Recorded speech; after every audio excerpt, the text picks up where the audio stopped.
Now, the Three Martini Lunch with Greg Corombos and Jim Garrity. And welcome, everyone, to the Friday edition of the Three Martini Lunch. Along with Jim Garrity of National Review, I'm Greg Corombos of Radio America. We have good, bad, and crazy martinis for conservatives today, and the crazy ones for everybody. You didn't even have to be a conservative, so get ready for that. Jim, let's start with the good, and we really mean only good politically, because a lot of people's lives are a lot more stressful and a lot more uncertain when it comes to their health care as a result of Obamacare. The good news politically for the Republicans is that it should be a very lucrative issue for them this year, although it would probably help if their presidential nominee had the first clue what was going on with the health care system. But as you point out in the Morning Jolt on Friday, there's just a mess in the system. We had Bill Clinton earlier this week admitting in public that this thing's all crazy. You got people working 60 hours a week, getting fewer benefits and having their premiums doubled. You do it state by state. Hey, Delaware, you've got a 32.5% increase from Highmark Blue Cross Blue Shield of Delaware. Aetna's raising your rates 22.8%. In Iowa, residents in 13 rural counties will have just one provider to choose from for 2017 under the Affordable Care Act because everybody else is getting out. Tennessee, after losing nearly $500 million on its individual health plans offered through the Affordable Care Act over the past 3 years, Tennessee's biggest health insurer is scaling back its participation in the Obamacare program, even after regulators granted the company a record 62% rate hike for the next year. Oh, and by the way, they're completely getting out of Memphis, Nashville, and Knoxville, so no big deal there. At the UW-Madison, the school is cutting the work week of its student employees to no more than 29 hours so they don't have to pay for them under the Affordable Care Act, a move some student workers say will make it harder for them to stay in school. Blue Cross Blue Shield of Nebraska saying it's no longer even going to participate in Nebraska with the exchanges, and it goes on and on and on. This week we also had news of insurers trying to sue the government to get their promised subsidy payments. So, Jim, this is a complete mess. As you point out, the Democrats don't want to talk about it. The Republicans should, but it kind of helps if you know what you're talking about. There were a couple of people who pointed to 2012 and said, one of the reasons the Republicans lost was that Mitt Romney was the wrong guy to prosecute the case against Obamacare because he had signed into law Romneycare. It, too, included an individual mandate, and as a result of that, Obama kept saying, well, look, this is based on your idea. I'm not sure how much that really was the decisive factor in Romney's loss. Yeah, it might have been better if it had been somebody who had a completely clean record in terms of opposing the individual mandate. But there are things that are wrong with Obamacare beyond the individual mandate. The whole thing is structurally built wrong. The whole thing was sold to the American public with a pack of lies. No, people aren't getting $2,500 back or spending $2,500 less than they would, like Obama promised back in 2008. No, they couldn't keep their plan. No, they couldn't keep their doctor. The whole thing basically, somebody made the interesting point that the only election that had any impact on Obamacare was 2008. Ultimately, the 2010 midterms did not stop the enactment of it and the passage of it and the implementation of it. 2012, I suppose if Romney had been elected, yes, it would have done that. But 2014, again, the law continues to go forward, despite the fact that it's never been popular, despite the fact that it's never been a majority of Americans liking it, and despite the fact that ultimately, if it had been sold honestly, it would not have passed. As the infamous third Gruber brothers said, this was, they're able to do this because of the stupidity of the American people. You would think this would be a really ripe fruit to be plucked by the Republican nominee. And you certainly saw Mike Pence bring it up in the vice presidential debate. Donald Trump made a lot of mistakes in that first debate, and one of them was healthcare was not mentioned at all. Think about that, Greg. This has been the bread and butter of Democratic politics for like a generation, right? We're the ones who are going to take care of you and your family. We're going to make sure you get the healthcare you need. We're going to take the fight to those mean, nasty insurance companies. Healthcare. All of a sudden, Democrats don't want to talk about healthcare. I think it's a pretty glaring reason why.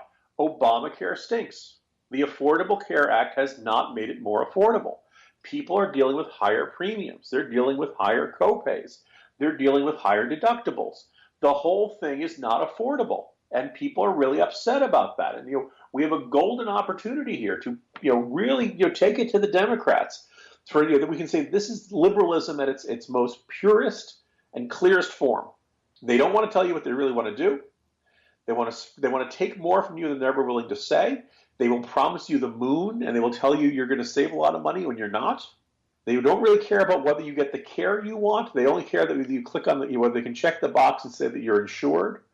They don't care if you get to keep your doctor. They will tell you whatever they have to tell you to get you to sign on board, and then they stop caring about you. This is a great message. And Donald Trump didn't mention it at all in that first debate. So we'll see what happens Sunday night. If he doesn't mention it Sunday night, it's hard to believe he will have a really good debate without this. And I think that pointed to his lack of preparation before the last one, and I certainly hope he prepares for this one, because if he doesn't, that's a great pitch right down the middle that he won't swing at. Right, and this is the town hall format. We don't know exactly what the questions will be, clearly. So even if he doesn't get an Obamacare question, as you have pointed out, Jim, since the first debate, you go there anyway. You got to make the pivot, and we'll see if he can do that. Mike Pence did it very, very well. He didn't talk a lot about Obamacare, but he pivoted well consistently on Tuesday night. We'll see if he did a couple of times. He hit like a couple, a paragraph here, a paragraph there. Right, exactly.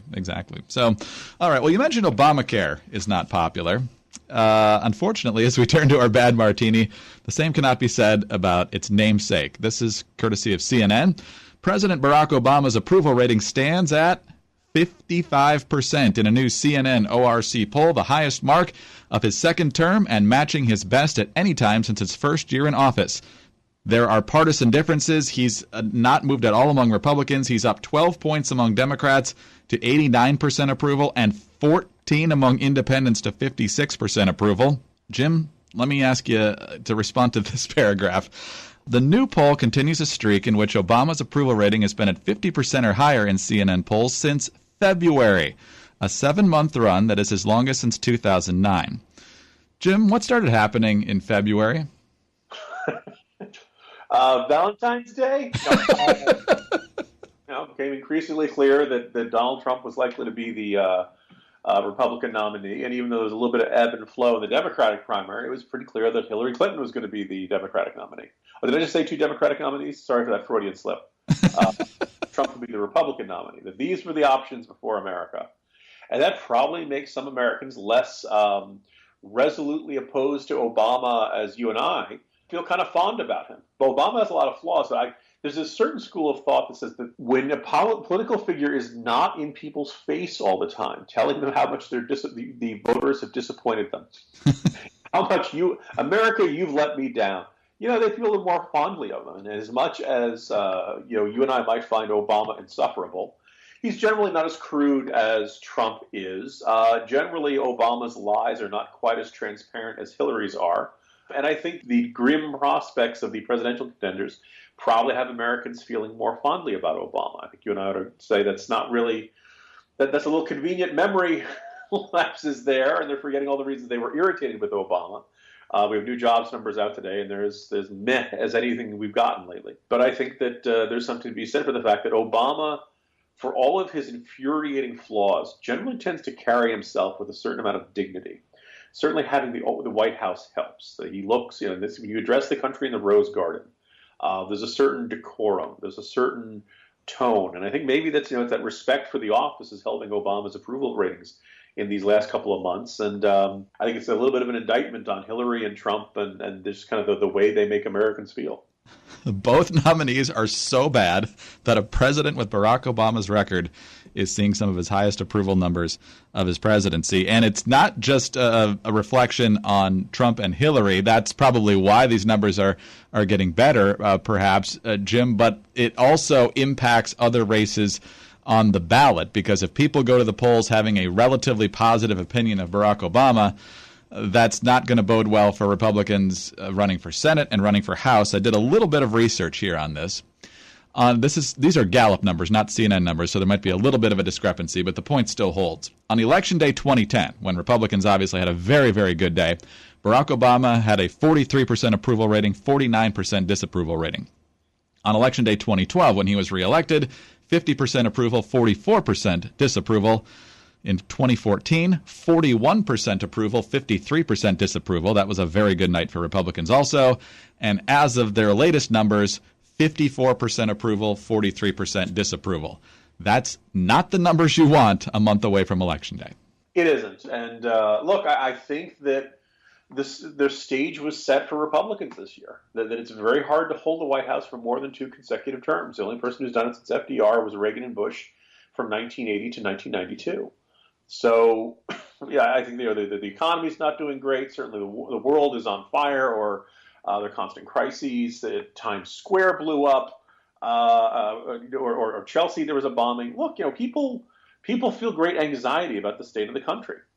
This is a scenario in which the out party of the Republican Party should be able to thrive and should be able to win big. And, well, we're not really doing that, at least not yet. But I guess that's, we still have a month out, and we'll see how it shakes out, Greg. Yeah, a lot of time. So anyway, one of the big impacts, a lot of people think, on the 2012 campaign was Superstorm Sandy coming just a number of days before Election Day. And, of course, Obama taking the tour of the devastated areas, partly with Chris Christie and so forth. We're not going to rehash that. But a lot of people thought Hurricane Matthew could have the same impact, and we'll see exactly what the impact of it is. It appears to have moved a little bit further off the coast, at least in terms of the eye, so hopefully the damage is not what some people were fearing, and we'll certainly be praying that people stay safe as the weekend unfolds here. So, Jim, one of the things we've been hearing from Rick Scott in Florida, Nikki Haley in South Carolina, I'm sure the Georgia officials as well, although I haven't personally seen it, is, look, if you're in the areas where this massive storm is coming, you need to be prepared, and if you can, get out of there and get to a place where the storm is likely to have less of an impact. Giving out that message, not a problem. You want your people to stay safe. That's the number one job of local, state, and federal officials. So there's a calm way to say it, which is pretty close to what I just said, and then there's the Shepard Smith on Fox News way of saying it. See this? Melbourne, Daytona Beach, all the way up to Jacksonville. This moves 20 miles to the west, and you and everyone you know are dead. All of you. Because you can't survive it. It's not possible unless you're very, very lucky. And your kids die, too. Well, thanks, Shep. Thanks for not ratcheting up the hysteria. Wasn't he the one who was telling us last year, just calm down about Ebola? All you people are getting hysterical. And now he's out there guaranteeing that tens of millions of people are going to die. Yeah, your children will die is not something you usually hear in your typical newscast. I suppose there could be a certain sense of frustration on the part of lawmakers and those who cover hurricanes and National Weather Service, because we've had a lot of near misses lately. We've had a lot of cases where people have said, look, batten down the hatches, be ready, and the storm turns out to be not that bad. Or the various times we've had humongous blizzards. Some of this is natural media hype. Some of this is also just the inclination of people in authority. Post-Katrina, where Katrina turned into this giant political problem. It was a situation where, the failure of preparations on the part of the city and the state suddenly turned into a presidential issue. Suddenly, all of a sudden, hurricane response is run out of the Oval Office. That no politician wants to ever be accused of taking something lightly or not dealing with it as seriously as they should have. So as a result of that, you now get people extraordinarily focused, sounding the alarm. And maybe this is a worthwhile use of caution. Maybe it's we're starting to turn into the boy who cried wolf. But anyway, you want to shake it.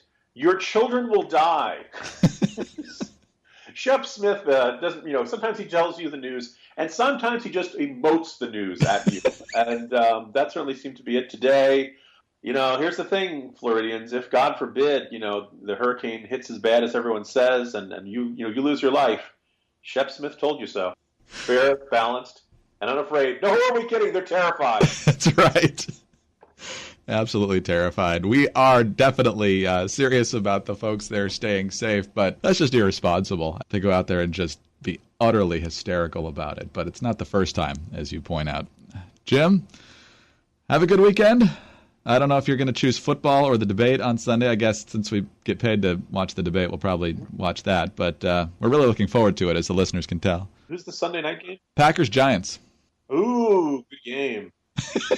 Boy, it's good. We didn't need to win Wisconsin or anything. Trump will have a terrific night, and nobody will watch because everybody's watching the Packers. Oh, well. Exactly.